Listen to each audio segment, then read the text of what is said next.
Hello students, today in this lecture we discuss next type of isomerism, that is stereoisomerism. In last lecture we discussed about structural isomerism and types of structural isomerism. तर बघा विद्यार्थी मित्रांनो, last लेक्चरला आपण structural isomerism discuss केलं, त्याचे types discuss केले. आजच्या लेक्चरमध्ये आपल्याला स्टेरिओ आयसोमेरिझम टॉपिकला सुरुवात करायची. ठीक आहे, तर आजचा टॉपिक आहे तुमचा स्टेरिओ आयसोमेरिझम. लास्ट लेक्चरमध्ये आपण स्ट्रक्चरल आयसोमेरिझम आणि त्याचे टाइप डिस्कस केले होते. Structural isomers are classified into 5 types: chain isomers, position isomers, functional isomers, metamers and tautomers. Okay, तर लास्ट लेक्चरमध्ये आपण हे स्ट्रक्चरल आयसोमेरिझम डिस्कस केलं होतं. आजच्या लेक्चरमध्ये आपल्याला डिस्कस करायचं आहे stereoisomerism. Okay, then what is stereoisomerism? तर डेफिनेशन मी पूर्ण तर लिहित नाहीये, बट शॉर्टकटमध्ये आपल्याला जेवढं लक्षात ठेवायसाठी जे शब्द महत्वाचे आहेत त्या डेफिनेशन मधले तेवढे फक्त मी या ठिकाणी मेन्शन करेल. ओके, कीवर्ड लिहिल फक्त. Compounds having same structural formula, same molecular formula,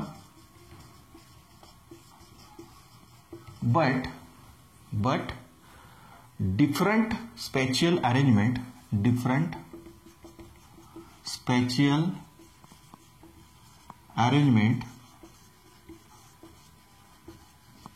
of groups in 3-dimensional space. म्हणजे 3 डायमेन्शन्स मध्ये आपण हे जे काही वेगवेगळे ग्रुप असतात त्यांची मांडणी कशी असते, वेगवेगळी असते. ठीक आहे, त्यांचा मॉलिक्युलर फॉर्म्युला सेम असतो, स्ट्रक्चरल फॉर्म्युला सेम असतो त्या आयसोमरचा, बट जी काही ग्रुपची मांडणी असते 3 डायमेन्शनल स्पेसमध्ये ती डिफरंट असते. ओके, म्हणजे सेंट्रल जो काही आयटम असेल किंवा सेंट्रल जो काही तुमचा फंक्शनल ग्रुप असेल त्याच्या अवतीभोवती जे काही तुम्ही ग्रुप जोडलेले असतील त्यांची जी मांडणी असेल ती कशी असेल, डिफरंट असेल. त्यांनाच आपण काय म्हणतो, एकमेकांचे स्टेरिओ आयसोमर्स म्हणतो आणि त्याच फिनॉमिनलला म्हटलं जातं stereoisomerism. Okay, then this stereoisomerism is classified into 3 types: geometrical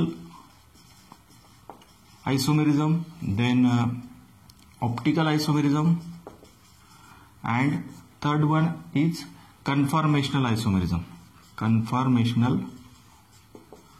isomerism. तर हे जे 3 टाइप आहेत स्टेरिओ आयसोमेरिझमचे ते आपण आता डिस्कस करू with definition and example. Okay, तर डेफिनेशन तर तुम्हाला सगळ्यांना कळली असेल stereo आयसोमेरिझमची.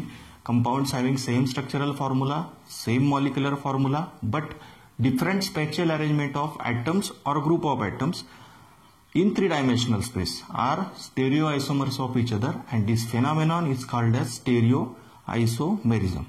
Okay, now we discuss classification of stereoisomerism. This stereoisomerism is classified into 3 types, mainly into 3 types. Main जे प्रकार पडतात स्टेरिओआयसोमरचे ते 3 आहेत.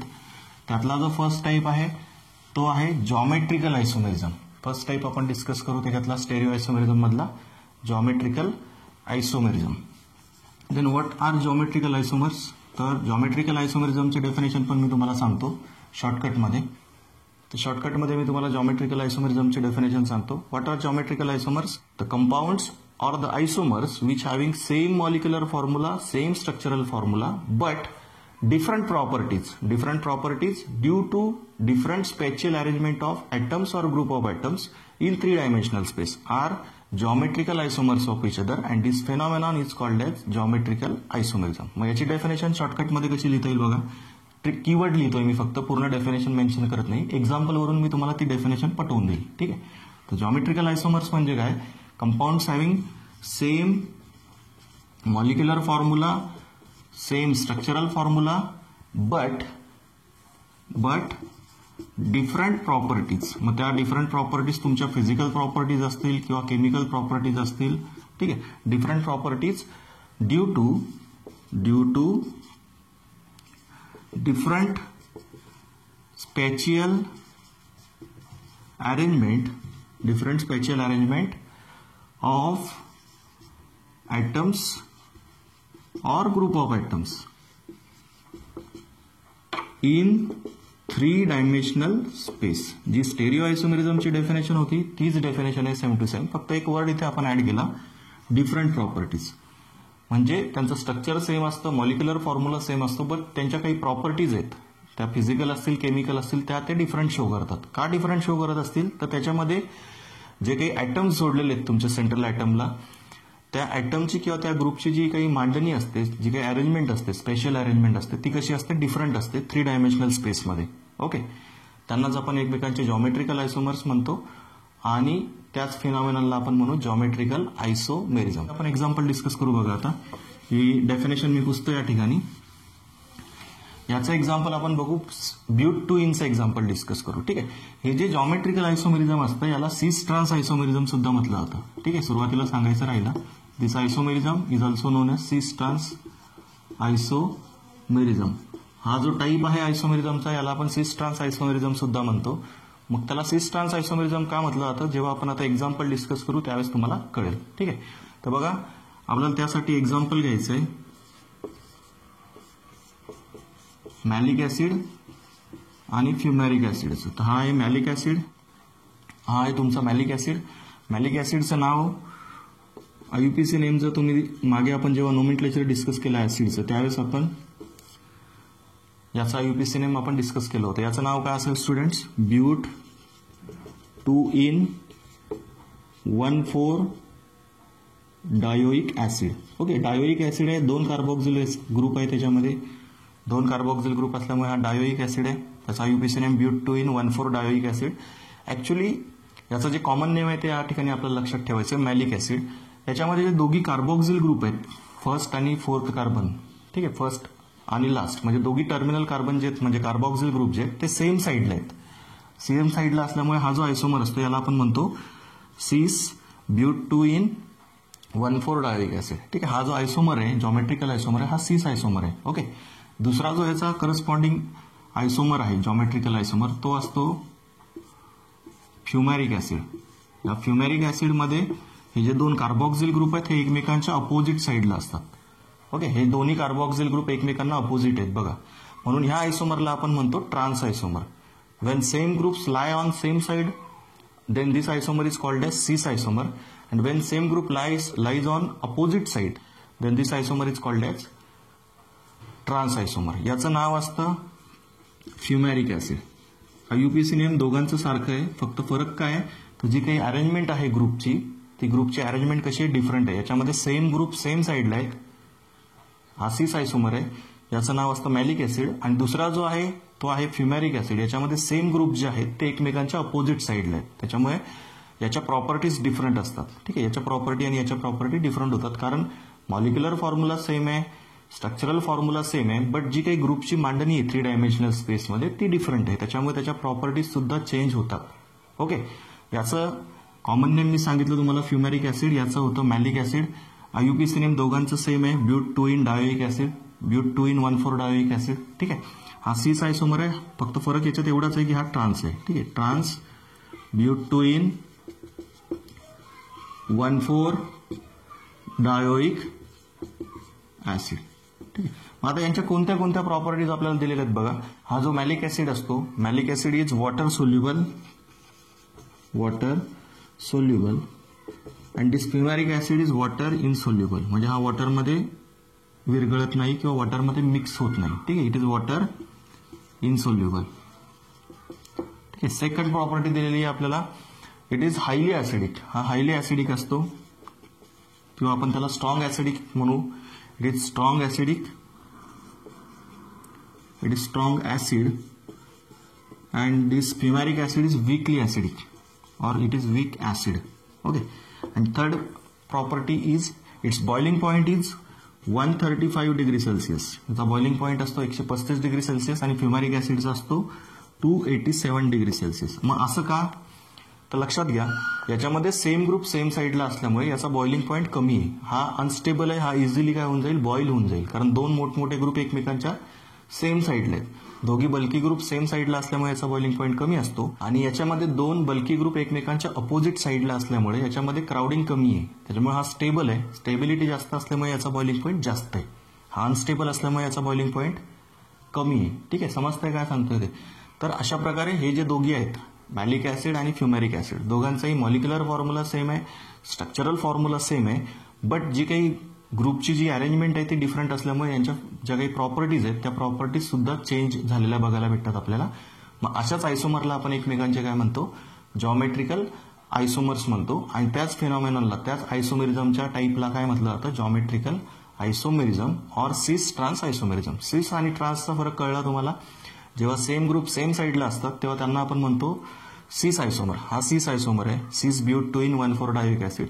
आणि हा जो आहे याच्यामध्ये सेम ग्रुप अपोजिट साईडला आहे. Wien same groups lie on opposite side then this isomer is called as trans isomer. Okay, and it is trans but 2,1,4 dioic acid. मग याच्यावरूनच त्यांचे कॉमन नेम जे ते सुद्धा आपण वेगवेगळे दिलेले आहेत. याचं नाव असतं malic acid, it is cis isomer, and it's fumaric acid, it is trans isomer. समजला. नेक्स्ट टाईप जो आहे स्टेरिओ आयसोमेरिझमचा तो आहे ऑप्टिकल आयसोमेरिझम. आता ऑप्टिकल आयसोमेरिझम म्हणजे काय नेमकं समजून घ्या. आपल्याला शॉर्टकटमध्ये डिस्कस करायचे ते दोन लास्टचे जे टाईप आहेत स्टेरिओ आयसोमेरिझमचे, optical isomerism and conformational isomerism.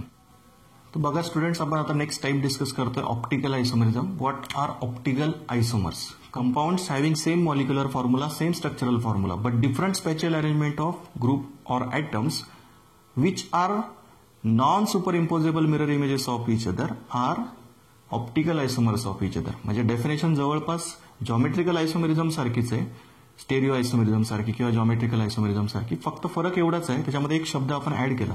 कोणता शब्द ऍड केला मी ऑप्टिकल आयसोमेरिझम मध्ये? This isomers are non superimposable mirror images of each other. याचा अर्थ काय आपण आता समजून घेऊ थोडक्यामध्ये. ठीक आहे. Compounds having same structural formula but different special arrangement of atoms और groups which are non superimposable mirror images of each other. These isomers are called as optical isomers of each other, and this phenomenon of isomerism is called as optical isomerism. Okay. Then see here. Here I write down one example of lactic acid. Lactic acid चा formula मी तुम्हाला सांगतो students. बघा, lactic acid मध्ये दोन functional group असतात. एक असतो hydroxy group आणि एक असतो कार्बोक्सिल ग्रुप. त्या लॅक्टिक ऍसिडमध्ये 4 वेगवेगळे ग्रुप ह्या कार्बनला जोडलेले आहेत. याची जर तुम्ही मिरर ऑब्झर्व केली, याला जर तुम्ही आरशात बघितलं तर याची जी मिरर इमेज फॉर्म होईल ती कशी दिसेल ती मी लिहितो. बघा समोर. सपोज ही मिरर आपण पकडली, या ठिकाणी आरसा पकडला, याच्यामध्ये याची जर आपण इमेज बघितली ह्या लॅक्टिक ऍसिडची तर ती कशी दिसेल आपल्याला? तुमचा जो लेफ्टचा ग्रुप आहे तो राईटला दिसेल आणि राईटचा जो ग्रुप आहे तो तुम्हाला अपोजिट डायरेक्शनला दिसेल. हा जो राईटला आहे हा लेफ्टला दिसतो याच्यामध्ये मिररमध्ये, आणि हा जो लेफ्टला आहे हा इकडे राईटला दिसतोय बघा मिररमध्ये. Okay.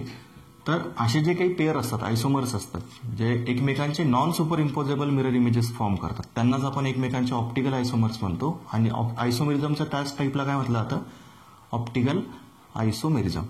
Compounds which having same molecular formula, same structural formula, but different spatial arrangement of atoms और groups which are non-superimposable mirror images of each other are optical isomers of each other, and this phenomenon is called as optical isomerism. जर समजा मी ह्या lactic ऍसिडच्या ह्या आयसोमरला उचलून याच्यावरती ठेवलं, उचलला ह्या मॉलिक्युलला आणि याच्यावरती ठेवला त्याच्या मिररवरती, त्याच्या इमेजवरती, तर ते मॅच होतील का चारी ग्रुप एकमेकांना? नाही. कसे काय मॅच होणार नाहीत?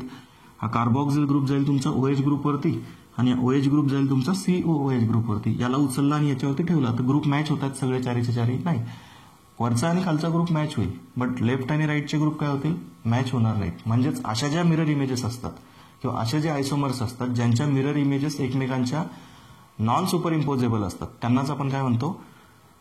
ऑप्टिकल आयसोमर्स म्हणतो. अशाच आयसोमरला काय म्हटलं जातं? Optical isomers. And this phenomenon is called as optical isomerism. Now we discuss second example. Second example आपण घेऊ 2-क्लोरोब्युटेनचं. 2-क्लोरोब्युटेन मध्ये बघा, 2-क्लोरोब्युटेनला समजा आपण मिररमध्ये बघितलं, आरशामध्ये बघितलं तर कसा दिसेल? हा तुमचा जो लेफ्टचा ग्रुप आहे तो राईटला दिसेल आणि राईटचा ग्रुप आहे तो लेफ्टला दिसेल. ठीक आहे. या ठिकाणी तुमचा C2H5 आणि या ठिकाणी तुमचा Cl. म्हणजे राईटचा ग्रुप झाला लेफ्टला, लेफ्टचा ग्रुप झाला राईटला. ओके. याला उचलून जर याच्यावरती ठेवला तर ती मिरर जी असेल ती सुपर इम्पोज होईल का? ओरिजिनल मॉलिक्युल आणि मिरर एकमेकांवरती मॅच होतील का सगळे ग्रुप? नाही होणार. मग असेच जे आयसोमर असतात ज्यांच्या मिरर इमेजेस एकमेकांवरती सुपर इम्पोज होत नाहीत, म्हणजेच they form non superimposable mirror images then these isomers are called as optical isomers and this phenomenon is called as optical isomerism.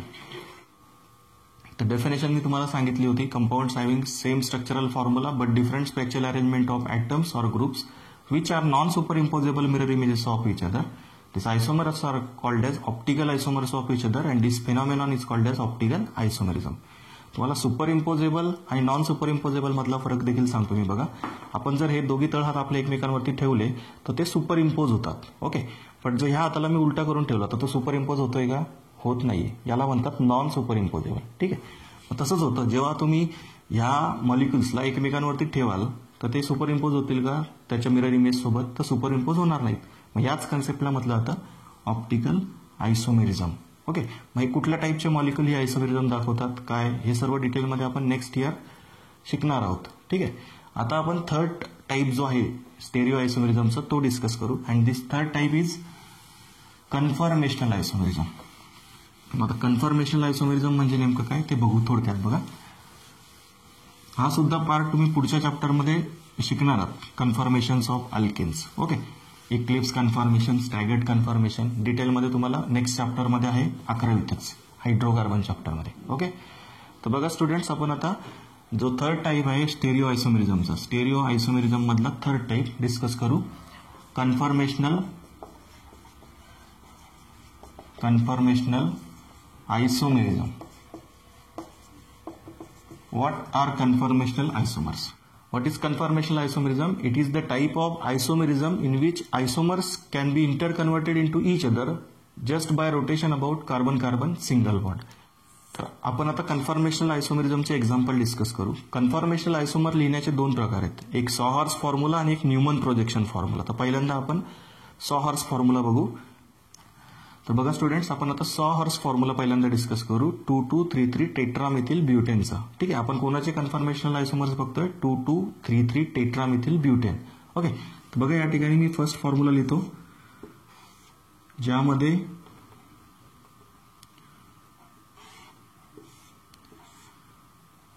ह्या फॉर्मॅटमध्ये तुमचे मिथिल ग्रुप असतील सर्व. सेकंड कार्बनवरचे 2 मिथिल ग्रुप, थर्ड कार्बनवरचे 2 मिथिल ग्रुप आणि हा first methyl group तुमचा टर्मिनल आणि हा सेकंड मिथिल ग्रुप टर्मिनल. हे दोघं एकमेकांच्या समोरासमोर आहेत. या टाईपचा जो तुमचा सॉहर्स फॉर्म्युला असतो त्याला त्या टाईपच्या कन्फर्मेशनला म्हटलं जातं इक्लिप्स कन्फर्मेशन, ज्यामध्ये समोरासमोर हे टर्मिनल मिथिल ग्रुप येत आहेत त्याला म्हटलं जातं इक्लिप्स कन्फर्मेशन.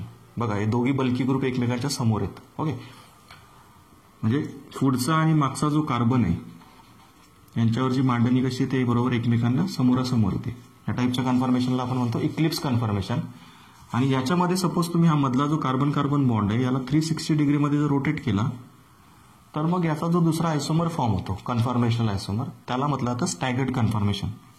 बघा सपोज बघा मी फर्स्ट जो कार्बन आहे त्याला ॲज इट इज ठेवला आणि दुसऱ्याला रोटेट केला 360 डिग्रीमध्ये, तर हे जे खाली होते CH3 ग्रुप आता हे वरती गेलेत. बघा, ओके, CH3 CH3 CH3 हा तुमचा CH3 CH3 CH3. आपण काय केलं, जस्ट हा जो तुमचा सेंटरचा कार्बन कार्बन बॉन्ड आहे याला काय केला 360 मध्ये रोटेट केला.